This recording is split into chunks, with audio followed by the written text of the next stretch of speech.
Hi guys, and welcome to Jason Lanier Unfiltered. This is episode 13. It is the final episode of this insane year of 2020. In this episode, we're going to go over the best and the worst moments of this crazy freaking year. I have so much to share with you guys. I'm going to walk you guys through the whole year, share a lot of fun stories with you, lessons learned, so on and so forth. I think it's really going to be beneficial for people out there, and I'm really grateful to do this, really happy to do this. And I hope you're ready for an awesome episode. Let's do it.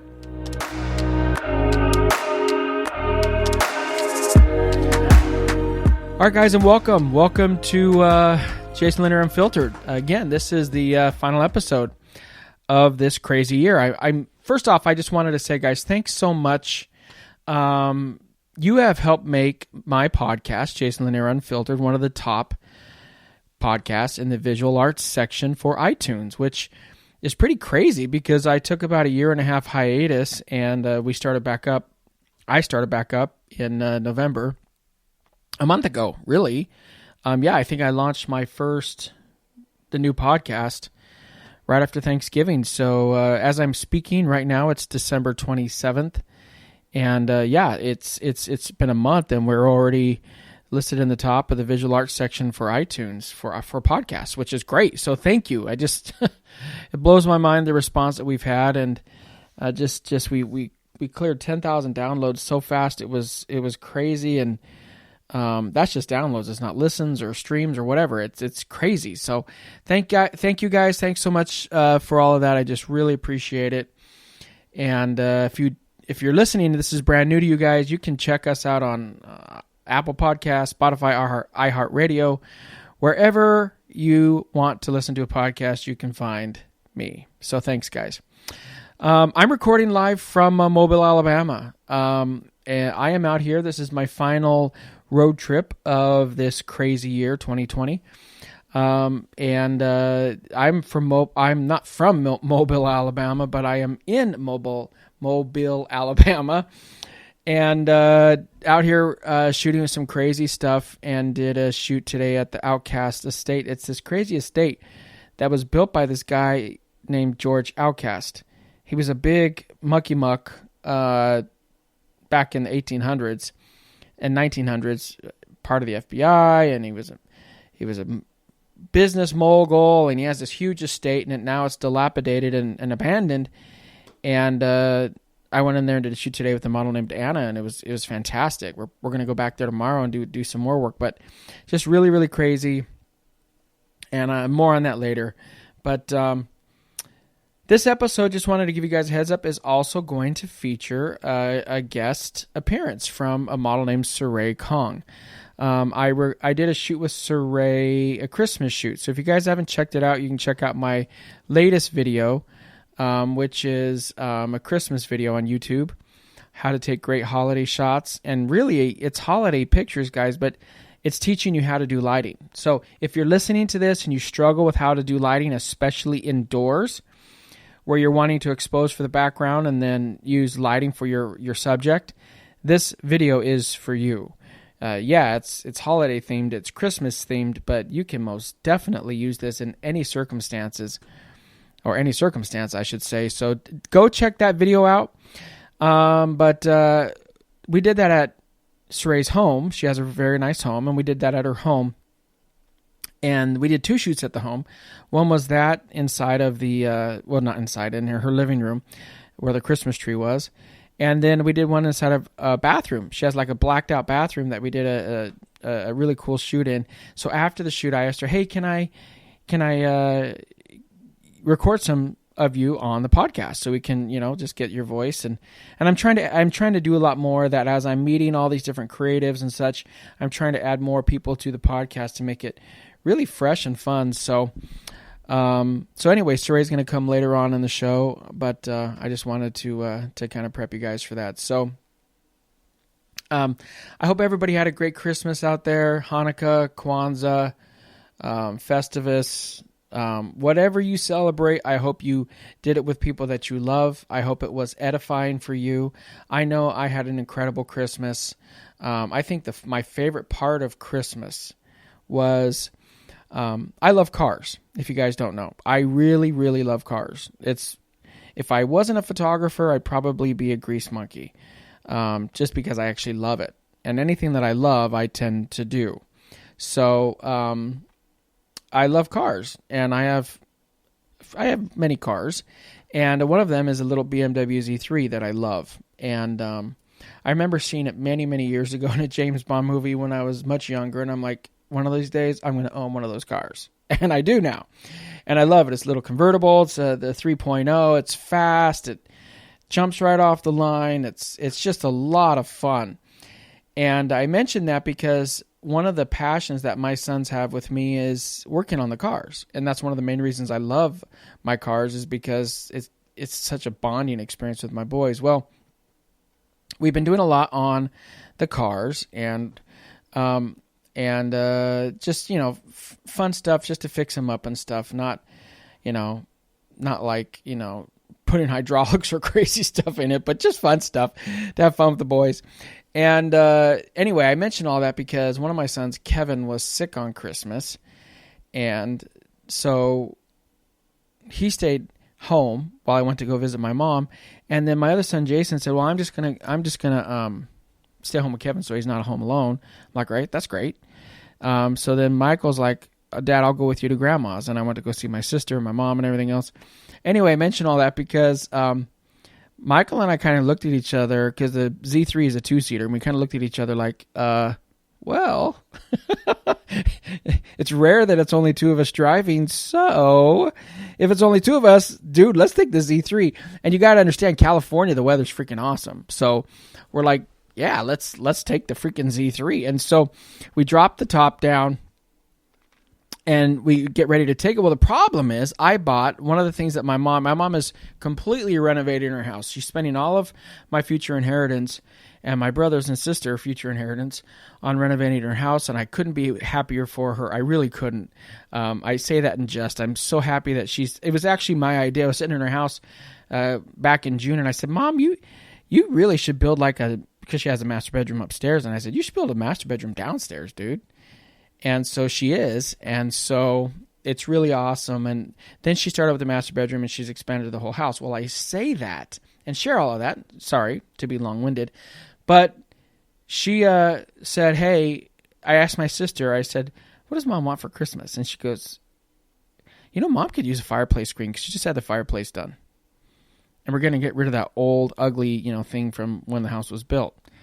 And I said, awesome. So I bought a fireplace screen. Well, I say all of that because when we decided to take the Z3, it became very comical, because what we ended up doing was trying to find a way to fit a massive fireplace screen with gift wrapping on it inside of a Z3. And so Michael and I were so determined to take that car that we dropped the top.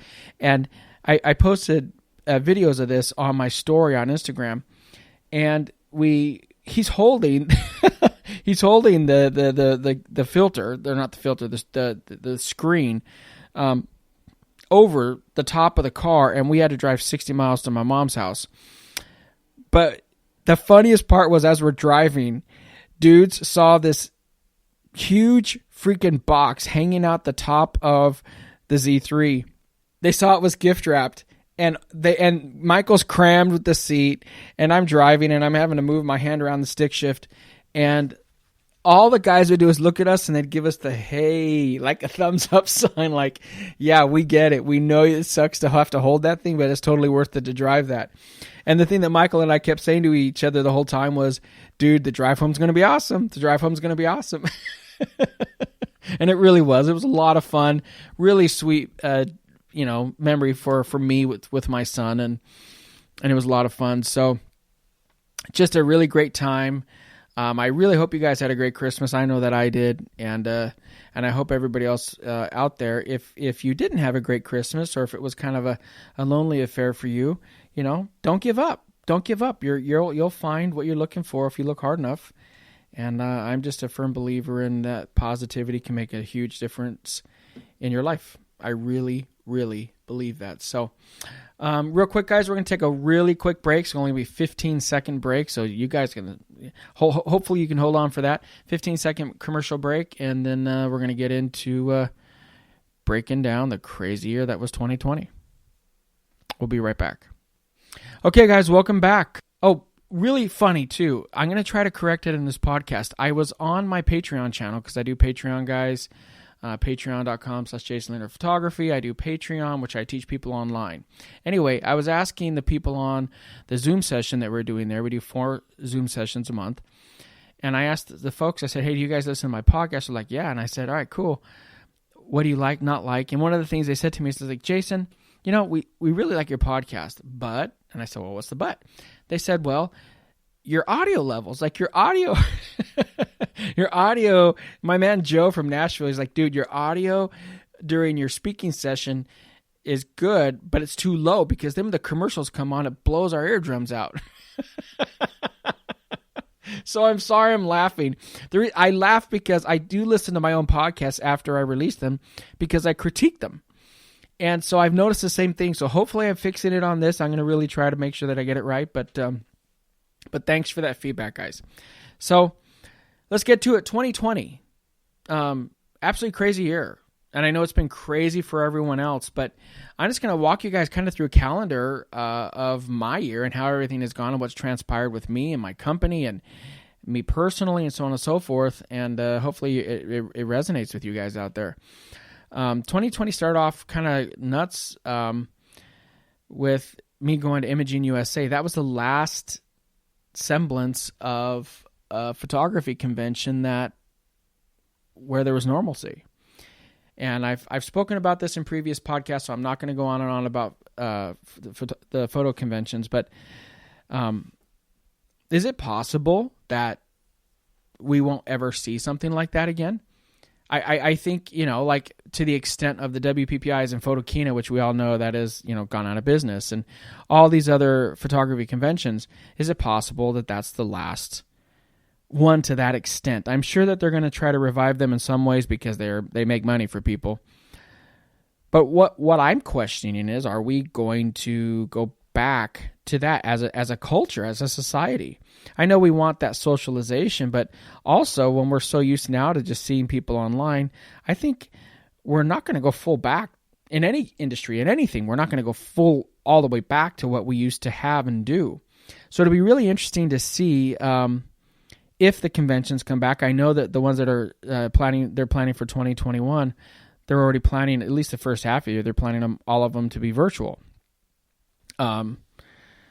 Which is, I don't know how else to say it. I mean, that doesn't get me excited, but it's just crazy, right? So anyway, it was just really, as I look back, I never would have thought this was the last full one that I would really go to by myself. Now,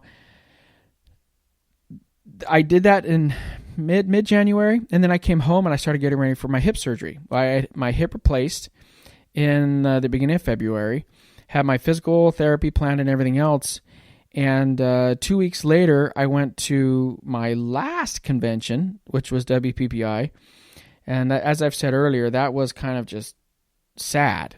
I would be surprised if WPPI and Photo Plus really rebound at all from the impact of COVID. I think they were already getting pretty bad.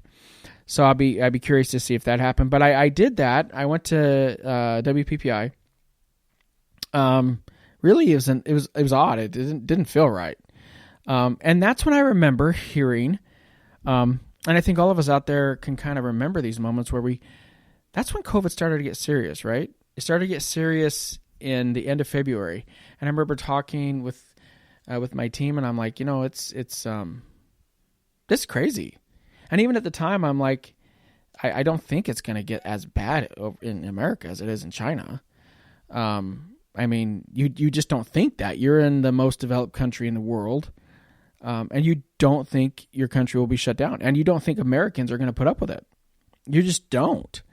And then I remember hearing about, okay, now U.S. has shut off travel from China. Okay. That was kind of a no-brainer. But then when they said the U.S. has shut off travel from Europe, I'm like, oh my gosh. And that was nuts because at the time we had workshops planned for Europe. We had workshops planned for Paris, for Venice, Italy, for Australia, all these places.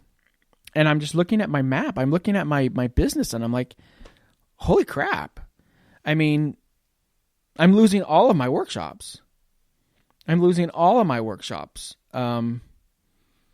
And there's no revenue coming in. This is insane. It's easy to say prepare for a rainy day, so on and so forth, but how do you prepare for a pandemic, something that hasn't happened to the world in 100 years? And we all know by now, because we all have been caught up on our Trivial Pursuit, that the last pandemic was really the Spanish flu, which was over 100 years ago. Well, a natural assumption by any rational human being, at least we all thought at the time, was that, well, geez, that's not going to happen to us. I mean, come on, that was 100 years ago. That was when medicine was in the archaic ages. There's no way that could happen now. Well, it did, right? It most certainly did. It kicked our butts. So I remember thinking that this is getting serious, and I remember distinctly the one that hit me hard was the travel ban to Europe. I thought, wow, that's pretty significant.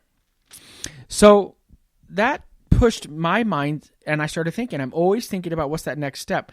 So as you guys, as my listeners will know, if you followed me for any length of time, you'll know that my history as how I became a professional photographer was in wedding photography.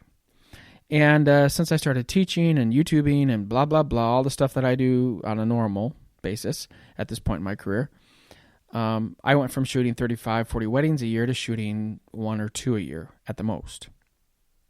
And those are usually done for somebody that I know or for somebody that just has to have me shoot their wedding, which I appreciate. I really do. But I really only shoot 1 or 2 weddings a year at this point. So I remember talking to my team, and I'm like, we're going to have to change something around here. And so when they blocked all the thing, they blocked the travel, and we couldn't travel outside the U.S., half of my business is outside of the U.S. from a traveling perspective. So I'm like, I'm going to have to really do something. So I booked my first bridal fair in 6 or 7 years. And we booked it with only 3 days notice. And it was down in San Diego area. And we went and did the bridal fair.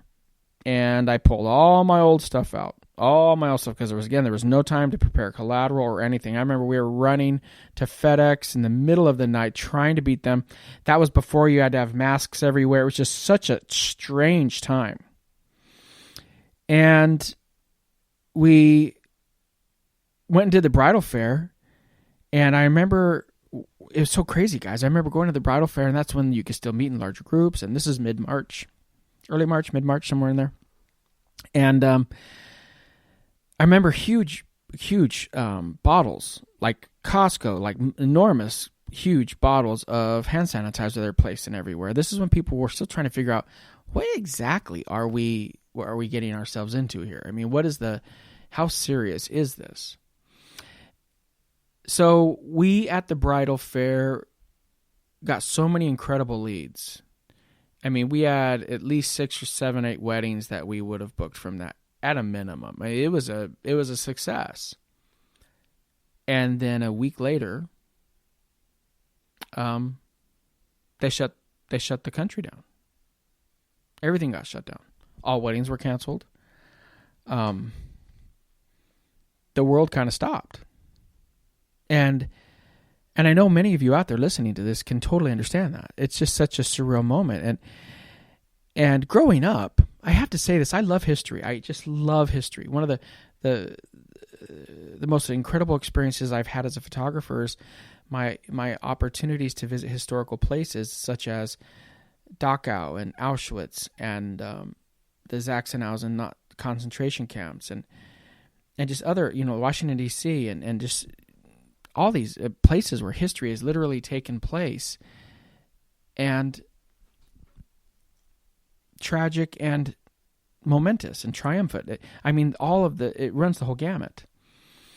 And I'm just looking at this and I'm like, wow, this is crazy. And I've always, as somebody who loves history, there's only been a few moments in our history since I've been alive that are really, the world stops. The axis of the world stops turning. And one of those, of course, for an American is 9/11. If you were alive during 9/11, you remember exactly where you were when it happened.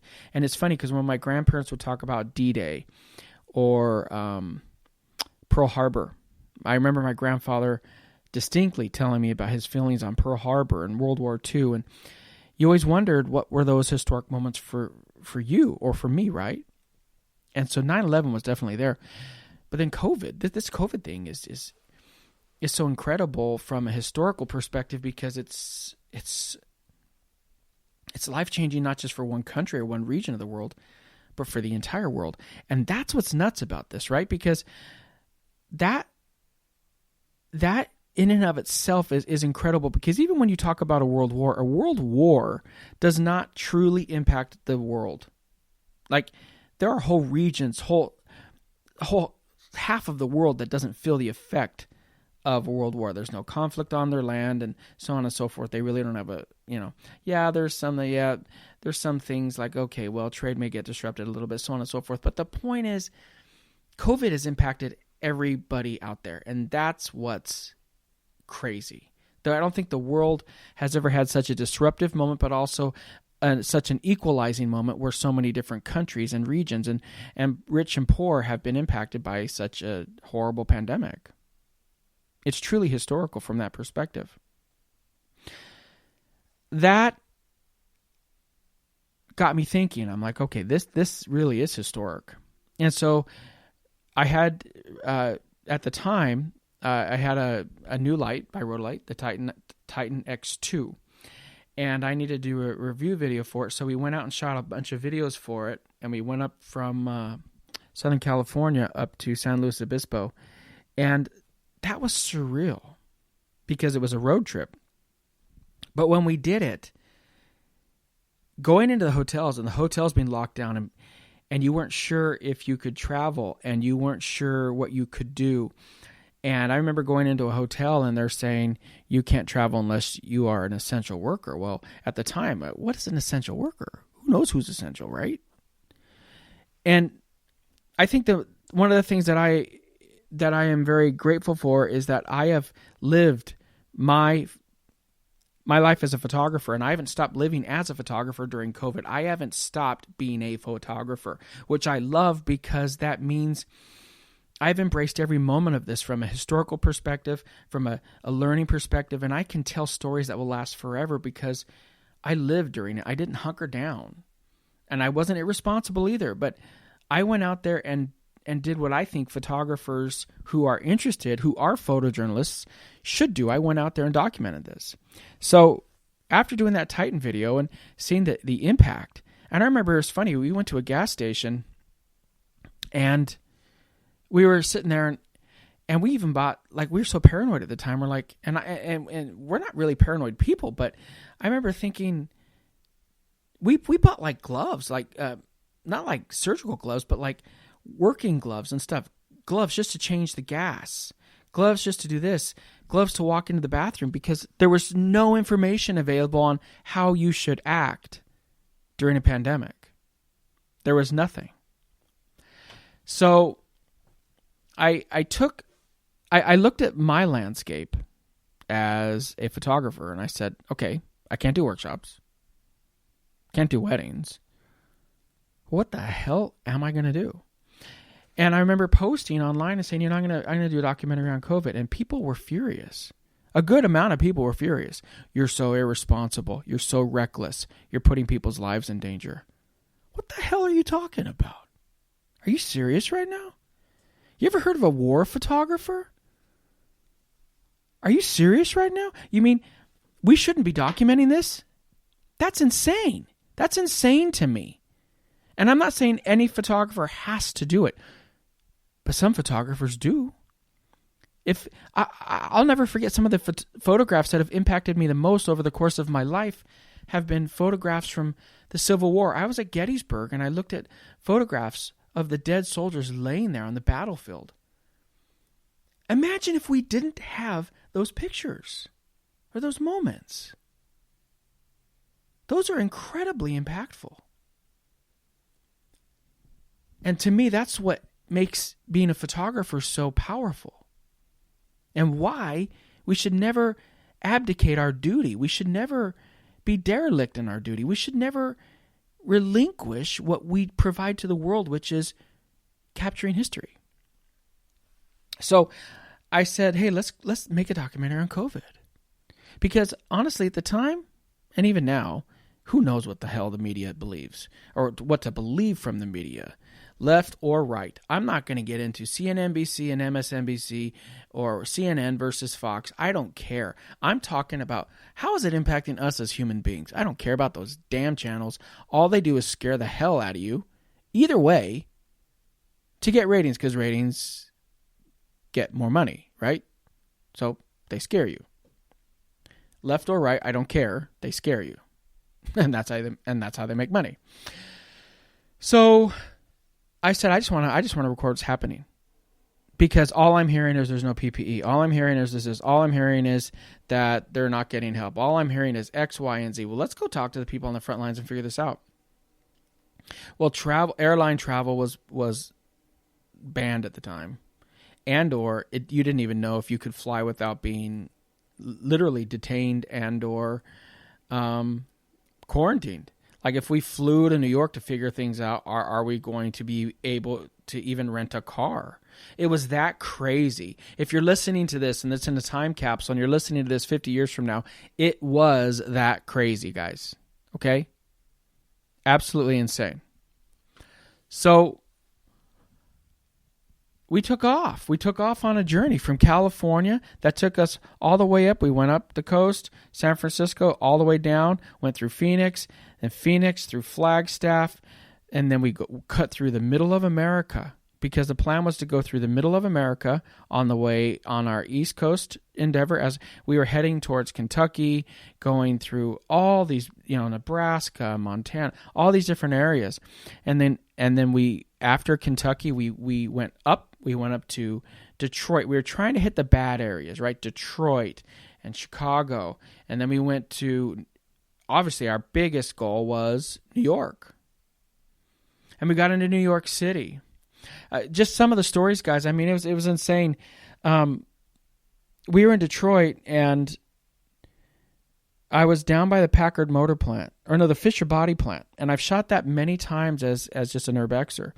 And we went down there, and we had action cams on the camera on the car to record all the footage. And it's the first time I really thought, if they keep locking us down, people are going to get out of control. And it was like Fast and the Furious, but we were just driving around the Fisher body plant, and as we're driving around, there's nobody there. And then all of a sudden, all these hot rods start showing up, just out of nowhere. And within, I'm not joking, 3 minutes, there were 300 cars spinning out, just mayhem, absolute mayhem. The cops came, they tried to clear it up, but it was the first time it really hit me. I'm like, something's got to give. You cannot just lock people down who are so used to freedom and expect there to not be some sort of a response. So that was the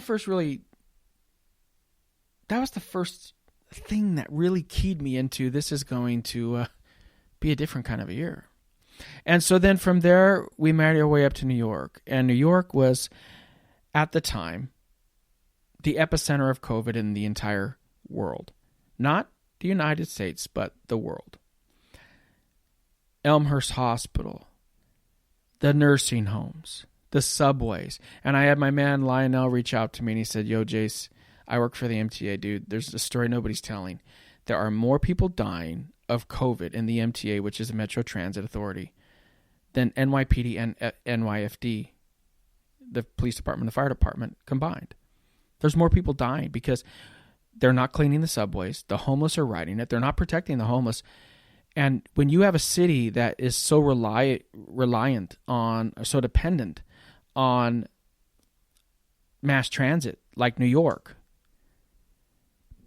just think about it. It's like arteries through a body, and you're going to spread COVID. So I was like, wow, that's a fascinating story. I said, dude, are you willing to go on the record and do an interview on this? And he said, hell yeah, I'm over this. I've worked for MTA for 20 years. I check with my union rep, and honestly, I can't just be quiet anymore. I have friends dying of this stuff. This story has to be told. So we went over to the subways. We interviewed Lionel, and he said, dude, you got to ride the E train. They call it Hotel E.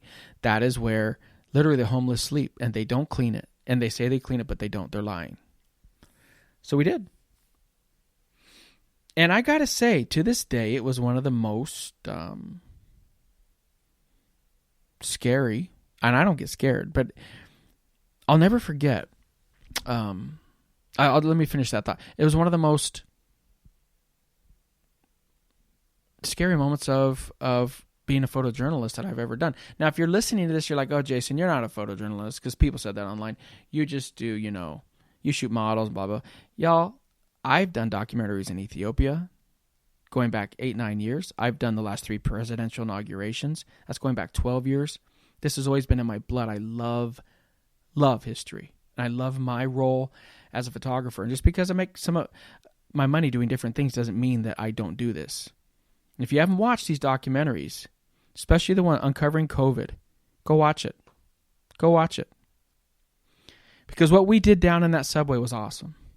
We went down there and we shot it, and we showed exactly what was happening in that subway. We got questioned by the police.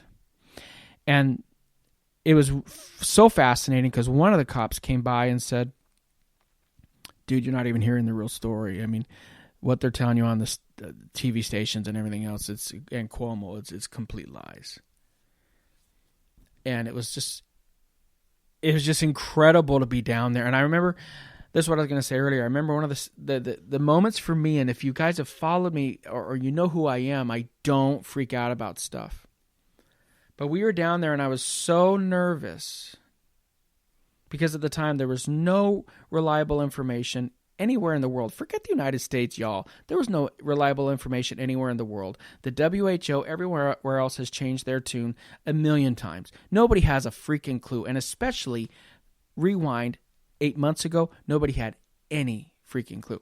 And I remember being down in that subway, and I felt something wet hit the top of my cheek under my eye and roll down beneath my face mask, and I was wiping it, and I'm like, I was so petrified to even take off my mask.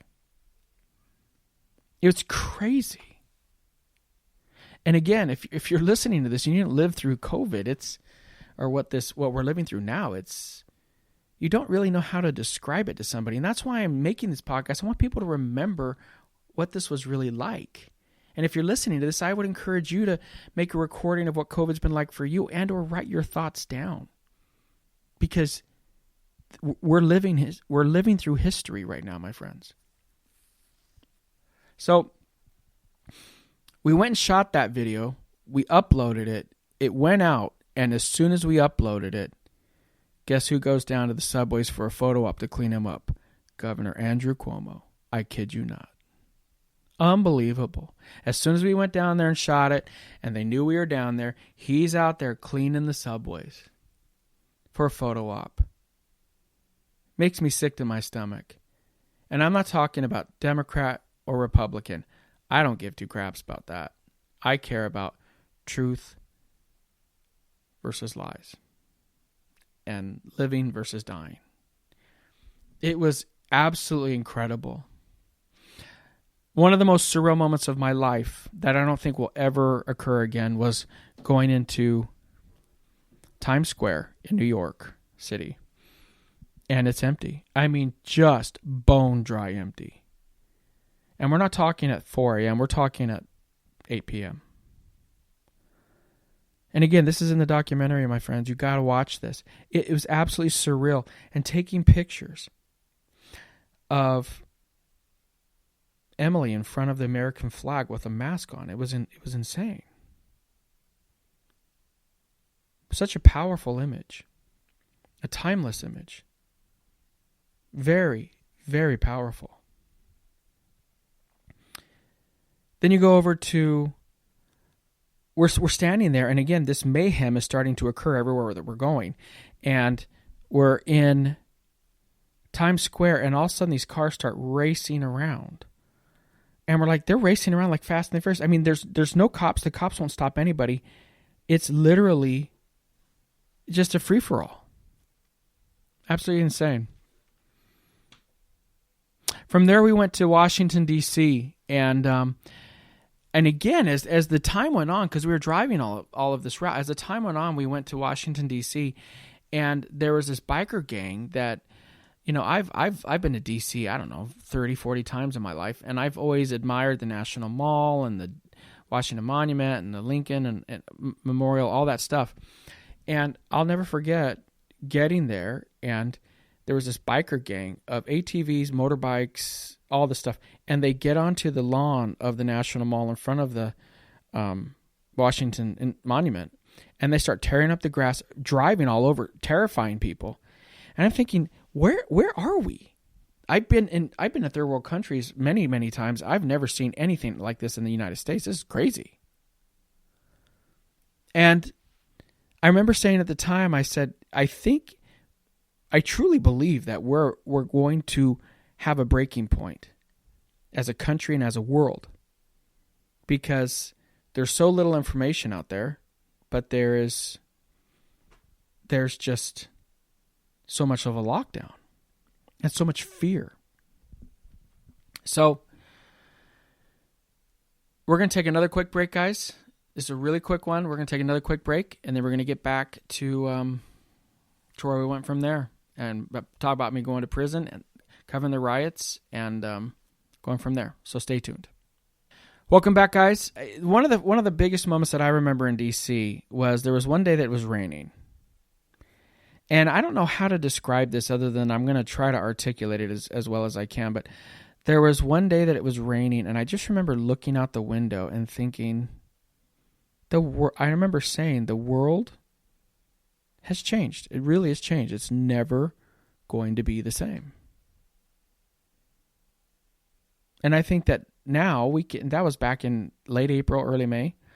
I think we now know that to be the truth.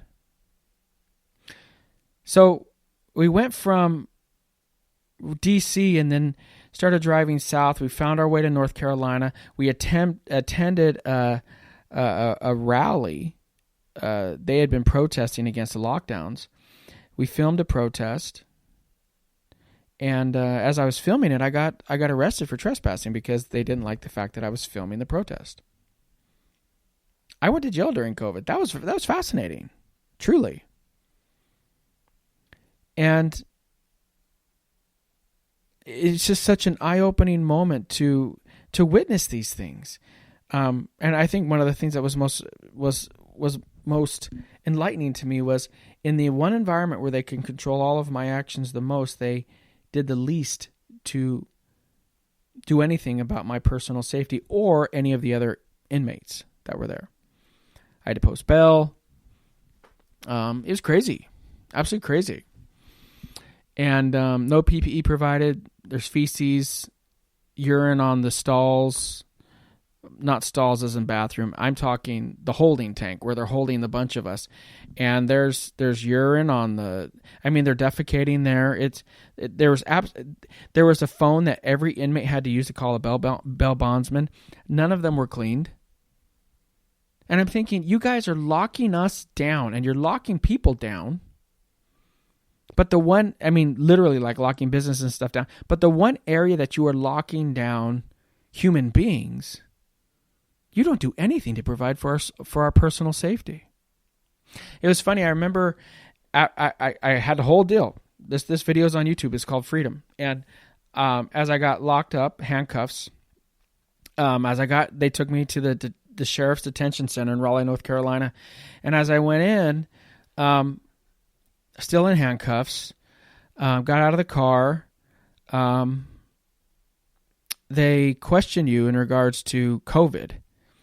But they ask you if you've had any symptoms or whatever, and you're like, no, but you're placing me in you guys are so worried about COVID, but you're placing me in a place with a bunch of other people when you're not cleaning it. It was crazy.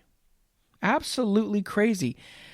And this is what I was saying earlier. I am so grateful that I lived all of these stories I'm telling you. I'm grateful that I lived and didn't sit down and do nothing. I'm grateful that I had a part in history.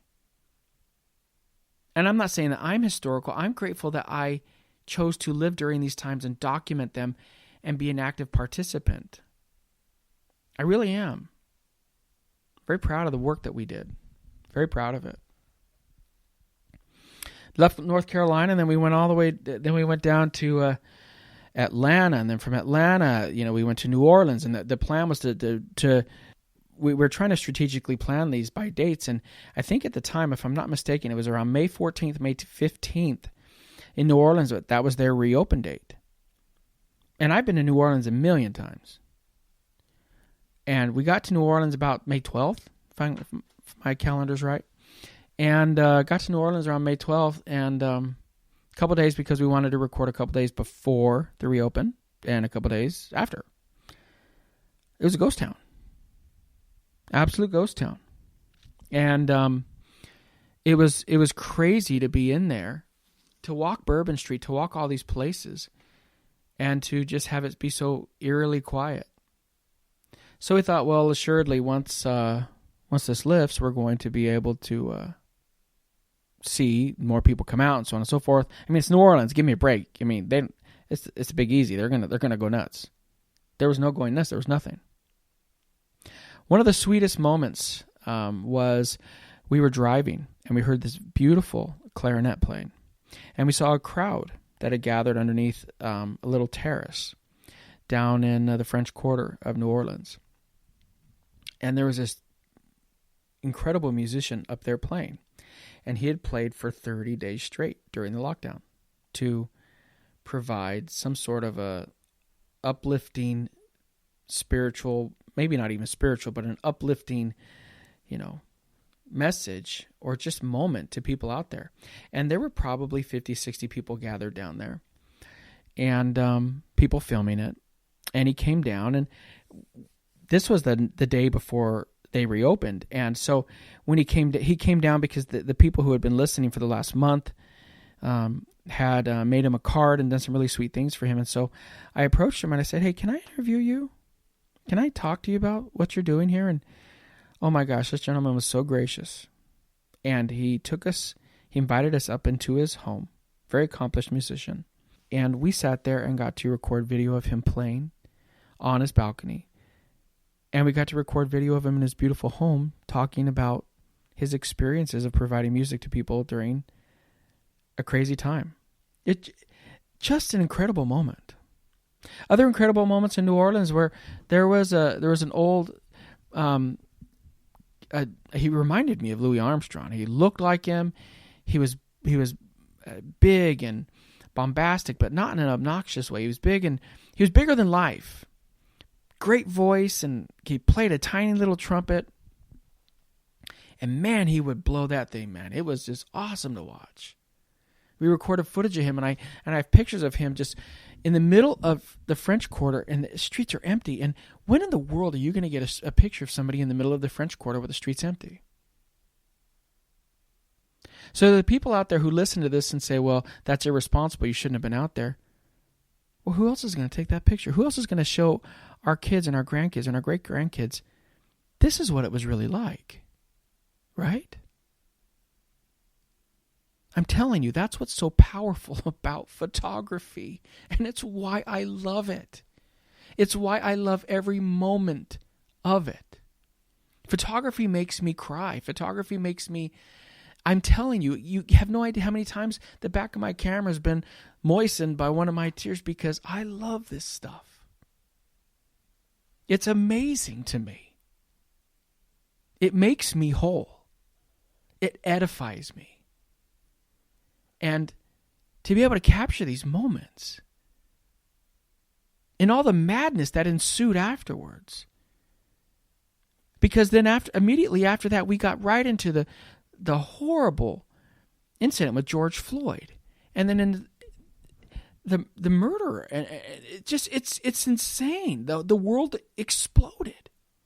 So when you have this moment where there's injustice done to a man by the cops, combined with people being locked down, and they've been locked down now for 2 or 3 months, and the uncertainty and the lack of accurate information out there. It was a powder keg that was made perfectly to explode. And it did. And I remember this, by the time the protests, by the time the protests came, everybody should be able to protest what happened. But by the time the riots hit, it was about early June, late May, early June. And by this time we were in Denver. And we're in Denver. And I remember we go into the city at that night, and it was the first time that we were getting tear gassed. And bullets flying and fires being lit and literal. I know we'd say the term dumpster fire, but if you guys don't know, dumpster fire comes from the fact that during riots and stuff, they literally light dumpsters on fire and put them in the middle of roads and stuff. It's crazy. Witnessing all this happening and thinking this is like the stuff you see, as a kid on TV that happens in other countries. It doesn't happen here. Doesn't happen here in the good old US of A. But it was right in front of my eyes. Watching people run and watching these cops come, and you're trying to figure out what's right, what's wrong. You have cops who are trying to do the right things, but then you have some cops who are doing the wrong things. And you have some protesters doing the right things, and you have some protesters and rioters doing a lot of bad things. Looting, destruction, damage, graffiti. I remember we were driving around in Denver and we got caught. They were marching through and we actually joined in, but everybody else was walking. I'm in the middle of a car. We're in the car, I should say. And then we go up, and the cops, all of these folks, and us included, but we do have press passes, by the way, full members of the press. So if anyone says anything, I'm a member of the press, and I have a press credential, okay? And as I'm driving, we're driving, walking speed. We're not threatening anybody. And the crowd, was ambivalent to us. They weren't pro or anti us. They were just, you guys are here, you here. And invariably what would happen in Denver is the crowds would walk, and then the cops would find a way to find a choke point where they could control the crowd. And that's where they would release tear gas.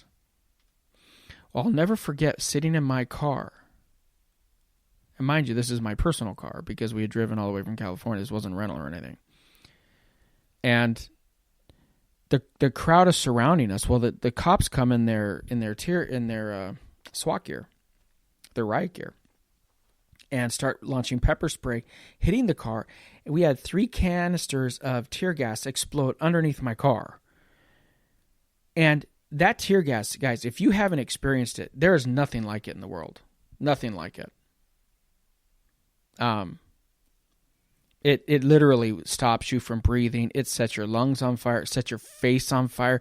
Your face crawls, my friends. Your face crawls. You want to rip your skin off. It burns. It burns. And your eyes burn, and you cannot see.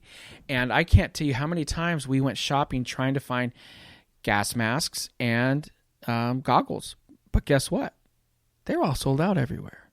The gas masks, the respirators are sold out because of COVID, but also because people bought them up because they were going to go to these protests where they knew that tear gas was going to be used.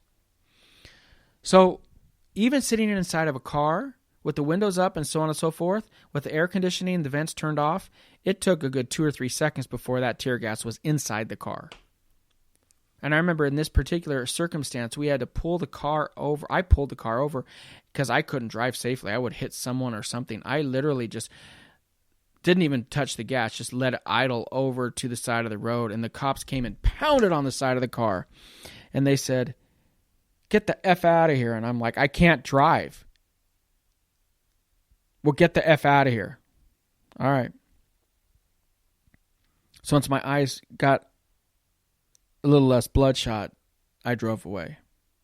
And I want to make it very, very clear. I saw good and bad stuff on both sides of this. Both sides. Saw a lot of bad behavior from the rioters and the protesters. A lot of bad behavior. And to say that it didn't happen is complete garbage. But to say that the cops did everything right isn't right either. A lot of good cops out there. We saw some stuff that was shady. Okay? I remember being in Denver and, Now, granted, the people were past curfew, so on and so forth, but they were going out, and if the cops, now the cops were having stuff thrown at them, they were being assaulted. But if you assault a cop, guess what? I would assume if I assault a cop, I'm gonna get taken down. That's just my take. But there was, the protesters out there, and I gotta say, for the most part, from what I saw, and this is just from what I saw, and I've documented the protests and riots in L.A. and in San Diego and in Denver and in Portland. Portland I'm going to get to. But I got to tell you, it's mostly white people. Okay? There's definitely other races out there, but the ones who are really, I don't know how else to say it. It's a lot of, and they're mostly kids, like 20 to 25-year-old kids. So they're not really kids, but you get my point. But they'd be out at night, and it's just terrifying to watch this stuff, guys. You feel like you're watching a movie, but it's a horror movie. You feel like you're watching The Purge, okay? You feel like you're living The Purge to an extent. And yes, somebody listening to this, oh, Jason, your life isn't threatened. Yeah, I get it, guys. It's not The Purge, but if you haven't been there, you really don't know. So you can't really tell me what I felt and what I experienced because you weren't there. And I was. And very few people were. And that's just the damn truth. So we were in Denver, and this kid comes screaming around a corner. He's like, run, run, run. And then the cops come, and I saw the cops grab this dude. He's a white guy. And dude, they slaughtered him. I mean, they threw him to the ground, and it was not even... he wasn't going to do anything about it. The craziest thing that we saw in Denver was these protesters would go, and they would throw stuff at the cops. So I'm like, okay, y'all are asking for it. You're throwing stuff at the cops. I don't know what you expect. Rocks, all sorts of crap they throw at the cops. And they did. Don't tell me they didn't. I was there. I watched it with my own two eyes, and I recorded it. But they still throw stuff at the cops, and then what would happen is the cops would get angry, and then there was a group of kids that ran into a convenience store, like 7 or 8 of them. Well, I'm sitting there filming it, and I'm inside the car, and for the most part, sometimes there was 80, I don't know, it's 50-50. Maybe 60-40, 60 out of the car, 40 in the car. And the reason it's 40 in the car is we can move fast. And the streets are empty, so it's great. But when the car wasn't applicable, or we couldn't use it, then absolutely we got out on foot, and we recorded a lot of footage on foot. All my footage in Portland, for example, was on foot. And there was a lot of footage in Denver that was on foot. But we're out there, and they run into this gas station, and they yank kids out. Kids, again, guys, they're adults, okay, but they're college kids. They're yanking these kids out, and they thought that they were going to get safe haven inside of a convenience store. Well, somebody forgot to tell these geniuses that a convenience store is not the same as a church. You can't get sanctuary, okay, from a 7-Eleven. Anyway, that was very fascinating. But then there was an alleyway behind this convenience store, and what was really fascinating was watching these cops converge on a group of protesters who had been antagonizing and doing all sorts of bad things. But man, I have never seen it. Like, these dudes were climbing chain link fences to get away from the cops, and the cops literally grabbing them and just slamming them to the ground. Well, here's where you know it's getting real is I'm sitting there filming it, and a cop walks up to my car, okay? African-American cop. He pounds his hand on my door, and I roll down my window, and he said, you need to get the F out of here. And I'm like, I have a press pass. He goes, I don't care. And I said, I'm a member of the press. I have a right to record this. He goes, I don't care. Unless you want this car impounded and you want to go to jail, you need to leave now. You need to leave now. Well, for somebody who's already been to jail for recording things that people don't want you to record, I didn't feel like going to jail again. And that's believe me, once you've been to jail and you've had your freedom taken from you, you don't feel like going to jail. You really don't. As fun as, oh, it's great, you have a fun story, blah, blah, blah. No. No thanks. I've been to jail once. I don't need to go twice. Once in 1 month is enough for me, especially when I'm not breaking any laws, okay? Just insane. I can't even tell you enough how crazy these stories of covering the riots and the protests and just COVID was. And I want to make it very clear. I have a firm belief that anybody who feels the need to protest against injustice should do so. My personal opinion is you lose the right to protest when you start committing criminal acts.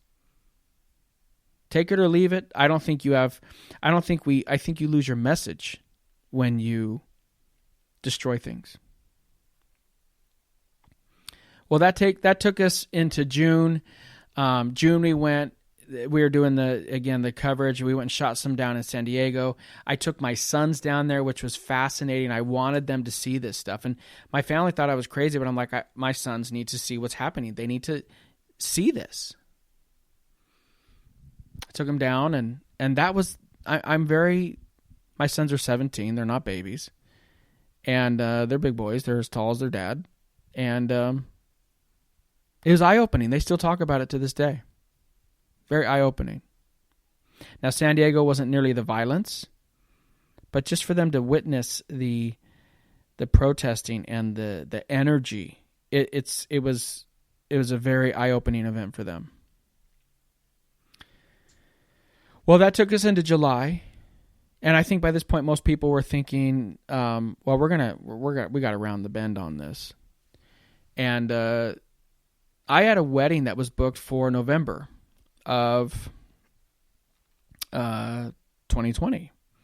And the couple called me up and said, hey, they called me up in June and they said, hey, we're going to move the wedding up. To when? November or July 19th or something. I think July 19th. So anyways, in mid-July. And I said, oh, okay. So they pretty much I had 2 or 3 weeks to move an entire wedding plus a real wedding workshop to whoever who could come to shoot a COVID wedding. So in the midst of this insane year, I was able to shoot a COVID wedding, and that was crazy. That was crazy to shoot people with masks, crazy to shoot a wedding couple, a whole wedding, a whole thing with masks. It was nuts, but it was really fascinating to shoot a wedding during COVID and to have to worry about social distancing and to wonder how much are they going to worry about social distancing? How do they really throw a party and celebrate with one another when they can't even be next to each other? And I think that's you're asking people to do something that is against every single fiber of their nature. This whole COVID thing. See, humans are social creatures, so when we're told we can't socialize or we have to be socially distant from people that we love, it's tough, right? And I know anybody listening out there can understand that. Well, after the wedding, I went up to Portland on my own. Once it hit July and so on and so forth, that's when it's like, this is changing things now. Changing things. I went down to just me and my business. No staff, no employees. And July was when it really set in, like, this is not going to end. There's no end in sight. So I'm now a solo show. And I'm going up to Portland to do it on my own. Which was, I'm not going to lie, it was very exciting from a challenge perspective, but it was very new. I haven't done that kind of stuff by myself, not just photojournalism, but I haven't gone without an assistant or somebody on a team to help me, for the major projects for years. So I drove up to Portland and, gosh, guys, at some point when I can get caught up on everything else, I cannot wait to share the footage that I've recorded up there. Being assaulted by Antifa. They followed me to my car. I took my own personal car up there. Again, I didn't fly. guys, when you have people, and I'm not talking, again, I'm going to differentiate. I'm not talking about peaceful protests, but when you have people showing up to these events and they are full blacked out, I'm not talking skin color, I'm talking clothes, and they are full on blacked out with masks and goggles, and they're completely anonymous. We're not talking about wearing a mask to stop the spread of COVID. We're talking about wearing something so nobody can know your identity. When you see people showing up to these kind of gigs, these kind of events, that should worry you. That should worry you. And when they have hockey sticks and they have baseball bats and they're beating the hell out of each other, or they're beating the hell out of people who are recording them set fires and do other naughty things. I'll never in my life forget what I experienced in Portland. The tear gassing, the Department of Homeland Security agents, having white dudes. I heard more white people use the N-word in Portland than I've ever heard anywhere else in my life. And these are people who are supposed to be supporting the cause. And again, I'm going to say it again. I have no problem. I think we should absolutely protest against injustice, but there's a video on YouTube. This white guy comes up and starts using the N-word and telling me he's justified because he holds a BLM sign and he listens to rap music so he can use the N-word. It's absurd. It was the most insane thing I've ever heard. I tried to talk to this guy and it was crazy. You got to watch the video on YouTube. I had people surround me, and you can watch this on Instagram. I had people surround me and tell me they're going to take away my gear because I recorded somebody committing arson. Well, what happened is I went live on Instagram because I said, I'm going live on Instagram if you guys do anything to me, because at this point I had about 10, 20 people surrounding me. I said, they will know who you are. Now, granted, a lot of them had masks on, but at least it did something. I was assaulted. They smashed the phone out of my hand. They pushed me. They followed me to my car. I get in my car. They surround my car, and I had to start driving, and it was only their fear of being run over that made them move. Now, when I started driving, they started bashing the side of my car, and I'm just trying to. I'm not even going to sugarcoat it. For me to be sitting there in Portland and to have white people, as a white man, to have white people running after me, who are supposed to be supporting the cause, and they're calling me the N-word. I felt like I was in the Twilight Zone, because that's what happened. And I met so many people who were there for a good purpose. You went there earlier in the day. Those people there earlier in the day, they meant well, and they really wanted to make a difference. Black, brown, white, Mexican, Hispanic, it didn't matter. But once it got later into the night, those folks have a completely different agenda. So don't think that I'm anti, protesting something that's wrong, because we should absolutely protest against racial injustice. But what happens at night is awful, and it's scary, and 99% of people haven't been out there and experienced it. And if I'm really telling my story of what happened in 2020, this is what happened to me. And so I have these people, this chick came up, she called me the M-word as I'm driving off, and I have video of this. So this cannot be disputed. And I'm recording her, and I'm starting to drive away, and she runs up with a hockey stick with a full-on freaking Jason, as in the serial killer, hockey mask from Friday the 13th, runs up to my car and hits and puts a nasty dent in the side of my car with a hockey mask, and she would have put it in me had I not driven away. And she called me the N-word as she did it, and I'm just like, what is going on? How can these folks who are supposed to be supporting that be doing that? Anyway, so then I keep driving, and I'm just like, okay, Jason, get away from these people. That's it. Move away. I get away, and then this huge truck with BLM flags starts driving behind me, and they chase me for 3 to 4 miles around the streets of Portland. It wasn't until I found a freeway that I literally, guys, I floored it, and I went about 120, 130 where I got rid of them. It's nuts. But I'll say it again. This is one thing that's made me so proud of putting myself out there. So I have what happened to me and I recorded it. It's not just my word. I have video evidence of all of this stuff.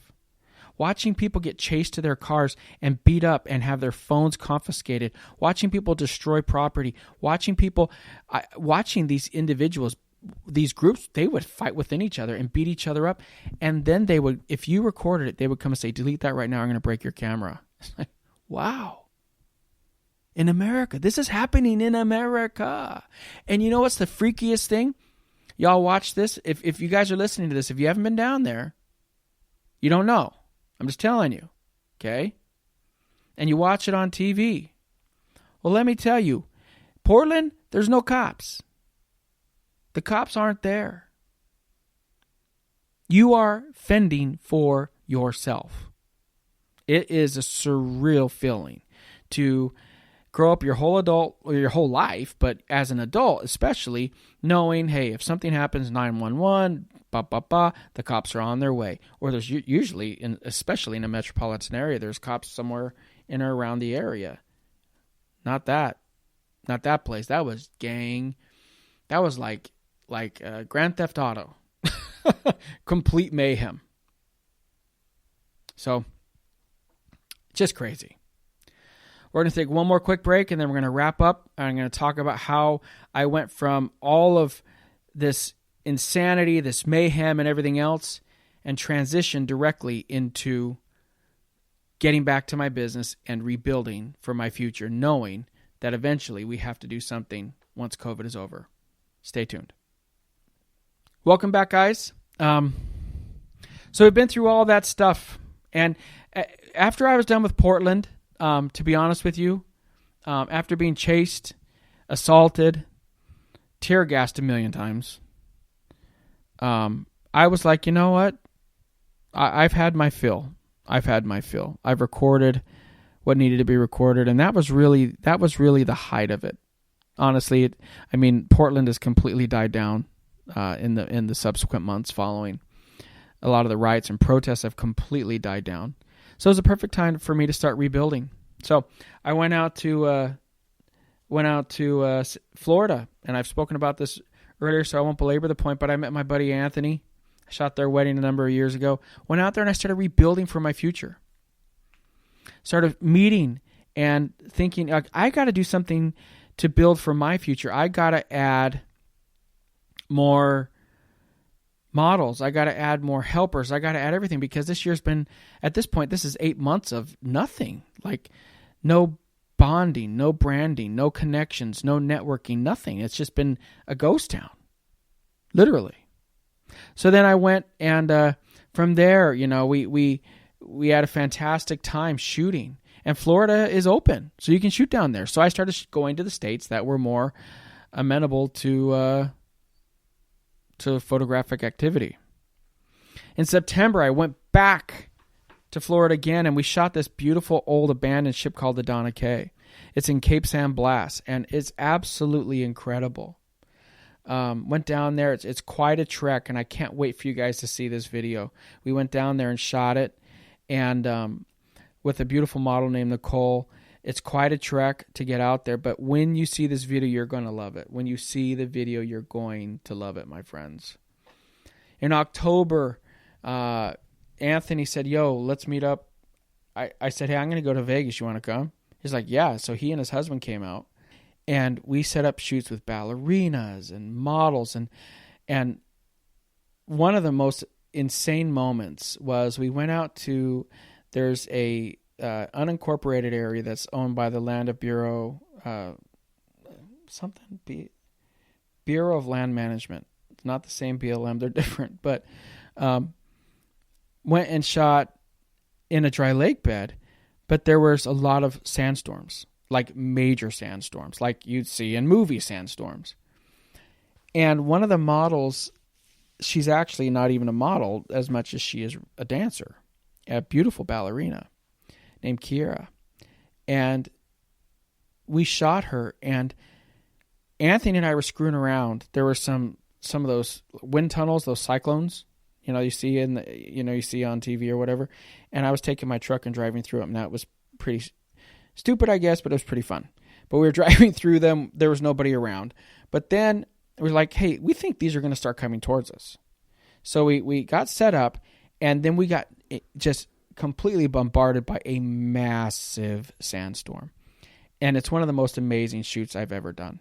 It's called Ballerina in a Sandstorm. I cannot wait for the life of me to share these shoots with you guys. I have so many incredible shoots to share with you. In November, I went to New Orleans, and one of the real highlights of that was we went and shot in what's his name? Birdman. We went and shot in Birdman's old mansion that got destroyed by Hurricane Katrina. It's where he and Lil Wayne partied. Well, we went into this mansion. Somebody called the cops. So we got chased out by the cops. That was fun. But what happened was I was there with my buddy Russ, and we're walking out, and Russ is like, and we had walked away from the mansion, but we're still on the grounds, and the cops, not security, the actual cops are standing there, and he goes, dude, the cops are there. I said, did they say stop, Russ? He goes, well, no. I said, keep going, Russ, keep going. He's like, Jason, the cops are there. I said, keep going, Russ, keep going. So we did. The funny thing was the models had ran off ahead of us. They ran off and got to the minivan that I had rented that was parked down the side of the road off the property. Well, they weren't quite thinking about everything that was going on, and they pulled on the doors, tried to open it, and set off the alarm, which was awesome. I cannot tell you how incredible of a feeling it is to be, the cops are behind you, and you want to just get out of there, and then you're like, beep, beep, beep, here we are. It's like, oh my gosh. And I wasn't close enough I wasn't in proximity to the car to be able to hit the alarm off at the time. So that was fun. That was a lot of fun, but the cops never said stop, so we just kept going, and we went on our way, which was great. In December, I went and shot with Miss Siray. You're going to hear that. I spoke about that earlier in the podcast. You're going to hear from her in just a few moments, so I'll leave a lot of that to that guest section there. But now, last but not least, I shot with Maria. Maria flew out from Florida, and we shot in the Southwest. Yuma, Arizona, again, out in the desert where you can shoot, and there's really nobody in the world, so it's completely safe. And if you guys missed that, you can listen to that podcast. It was the last one, episode 12. And now I'm out here, like I said, with Anna out on the southeast. We met up in New Orleans, and now we're currently in Mobile, Alabama, and we're traveling towards Florida. Maybe even it's Crawfordsville, which I found last time when we went out there for that trip back in September, which has a lot of abandoned stuff. So we're finding some abandoned stuff and shooting along the way, being very respectful of, everybody, and not shooting around people and social distancing and all that good stuff, but just trying to make the best of this crazy freaking year. And I'm not sure 2021 is going to be any less crazy, but we got to be optimistic, right?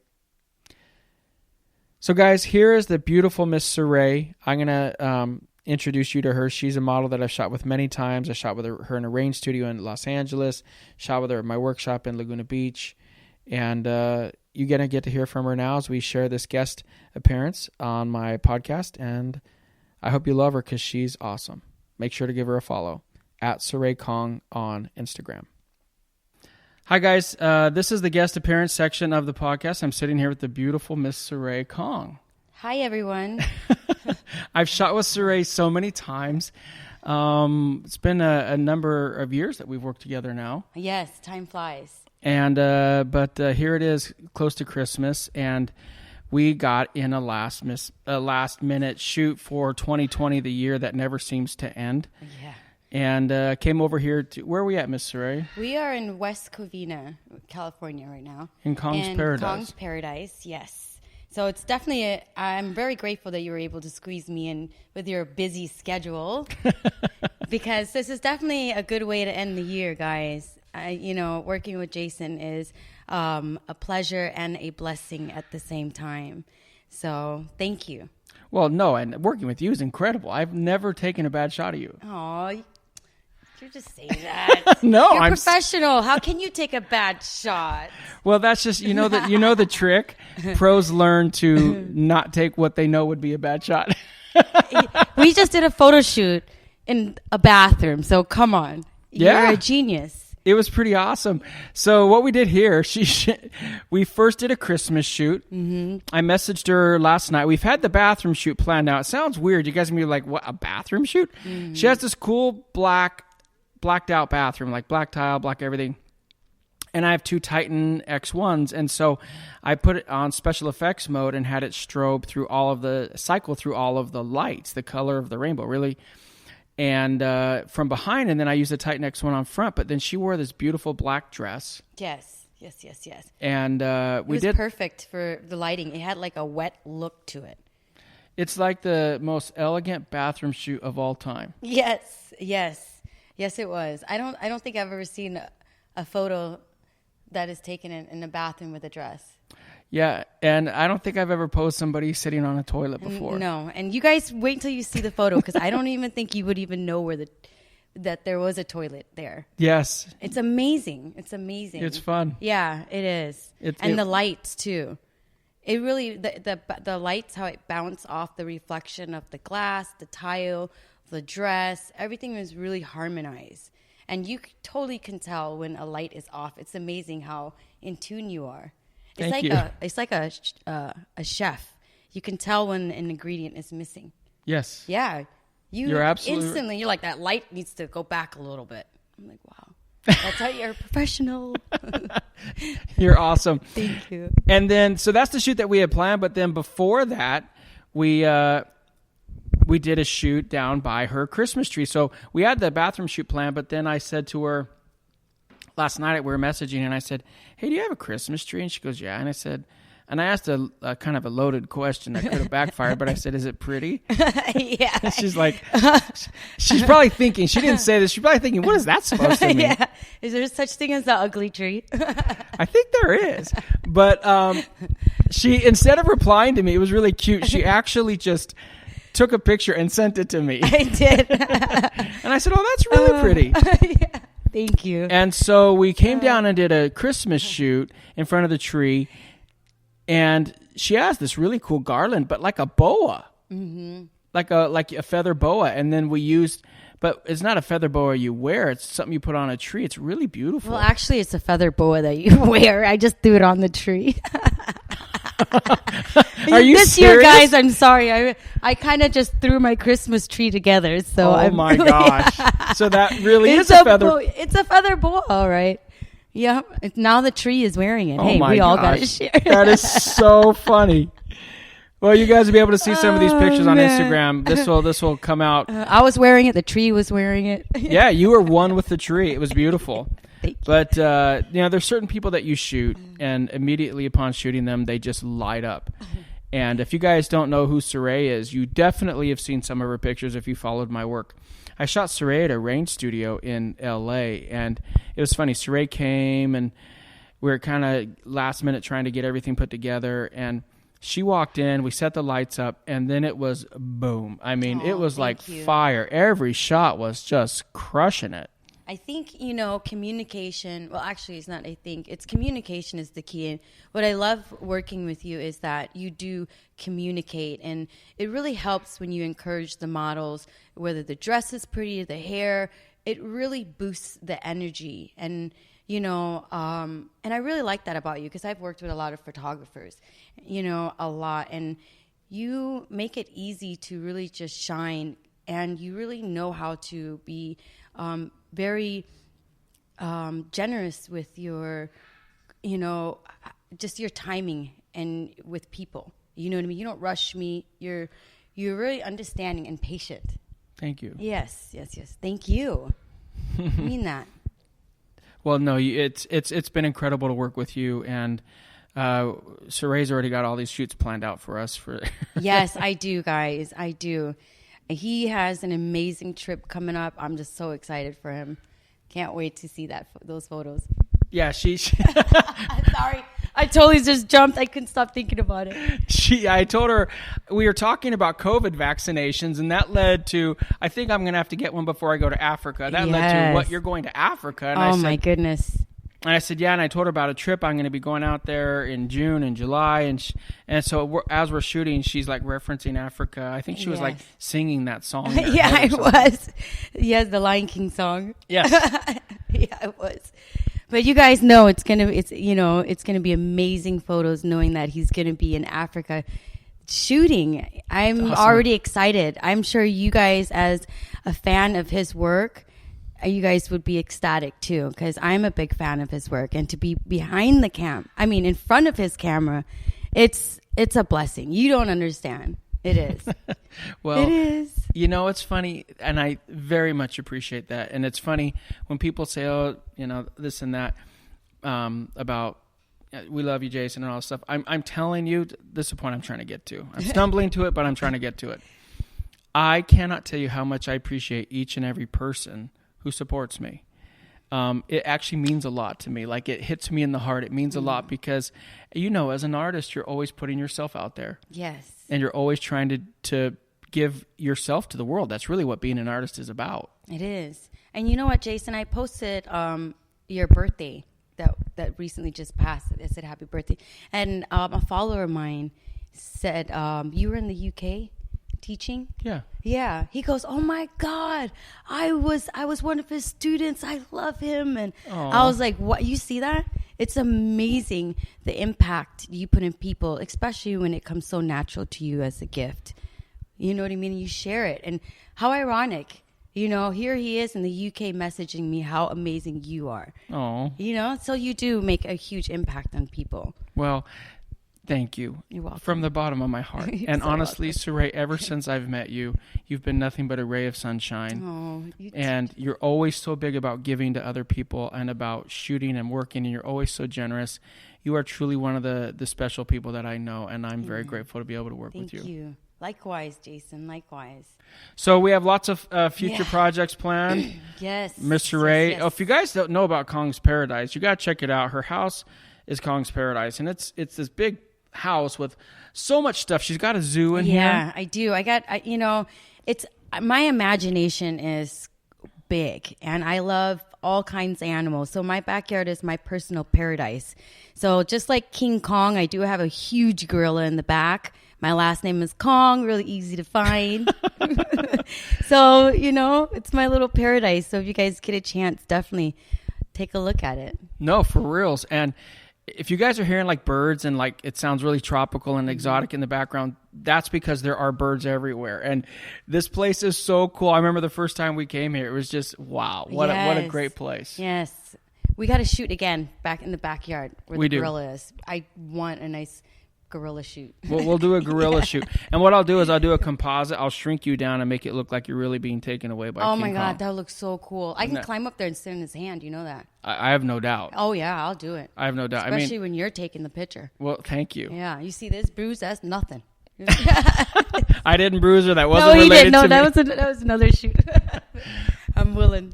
But thank you so welcome, for everything, Jason. and I can't wait to work with you again. You too. All right, take care. I'm so grateful. Bye, guys. Bye-bye. Happy holidays. Welcome back, guys. Honestly, I could go on and on and on. I have so many stories from this year. I really am just looking at the podcast here, and I'm like, wow, this is going really long, and I apologize. But there's just so much to share. And I hope you've enjoyed this. I really do. Again, I could go on and on and on, but I wanted to chronicle some of the big highlights of this trip, of this year that has felt like a trip. Feels like we're all tripping, even though I really don't know what tripping feeling. I really don't know what tripping feels like, I guess, because I don't do that stuff. But anyway, long story short, it's been a crazy year, and I'm very grateful for your guys' support. Again, I'm super grateful that you guys have helped make this podcast one of the top ones on iTunes for visual arts, and I'm grateful to all of you guys for listening. As always, guys, you can go to jasonliner.com/podcast, and you can tell me what you want to hear. Tell me what you think of this episode. I can't tell you how much the feedback really helps me. So tell me what you think of this episode. Tell me what you like and don't like, and I really need to hear from you guys. So please go to jasonlino.com/podcast.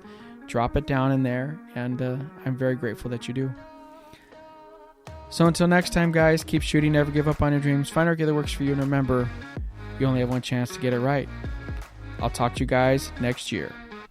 Peace.